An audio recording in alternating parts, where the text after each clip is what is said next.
Hai semuanya, Assalamualaikum warahmatullahi wabarakatuh. Selamat pagi teman-teman.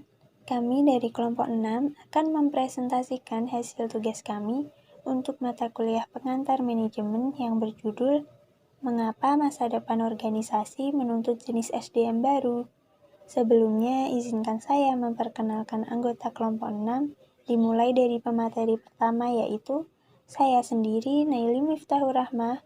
Materi kedua akan disampaikan oleh Jihan Nuriski, materi ketiga akan disampaikan oleh Siti Anis Masyuriah, dan materi yang keempat akan disampaikan oleh Nurul Aini. Oke, langsung saja kita mulai ke materi yang pertama. Materi yang pertama adalah kekuatan pengganggu secara tajam, mengubah cara kita hidup dan bekerja, menciptakan keharusan bagi perusahaan untuk beradaptasi dengan cepat. Nah, perusahaan pada dasarnya bergeser dengan model bisnis baru, teknologi, dan harapan yang berubah oleh tenaga kerja.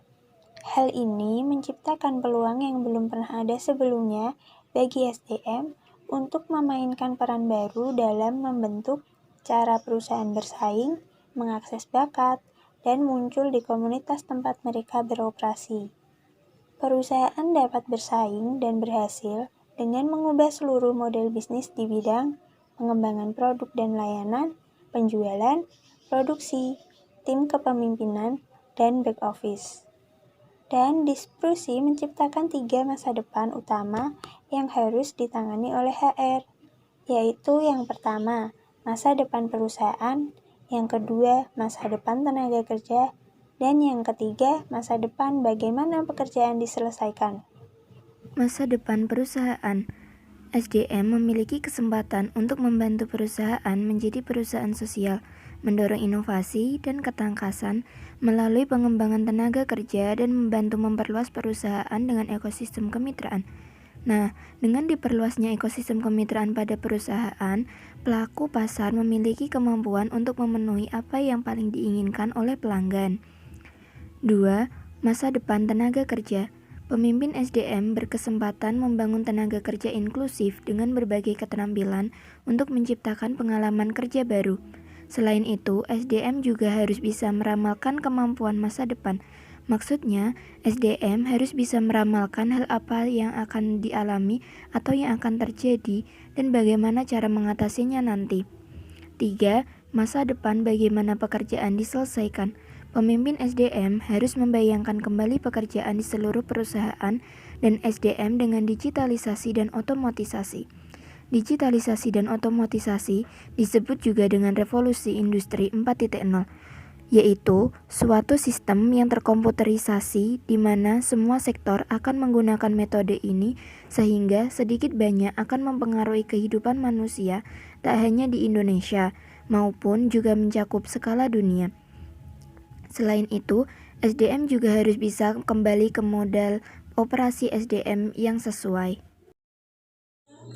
Baik, yang selanjutnya yaitu banyak pemimpin SDM telah mengganti nama fungsi mereka untuk menandakan perubahan merek.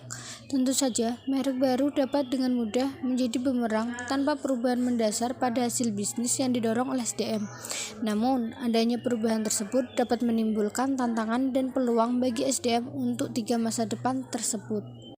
Ada 4 langkah yang ditempuh SDM untuk menuju masa depan.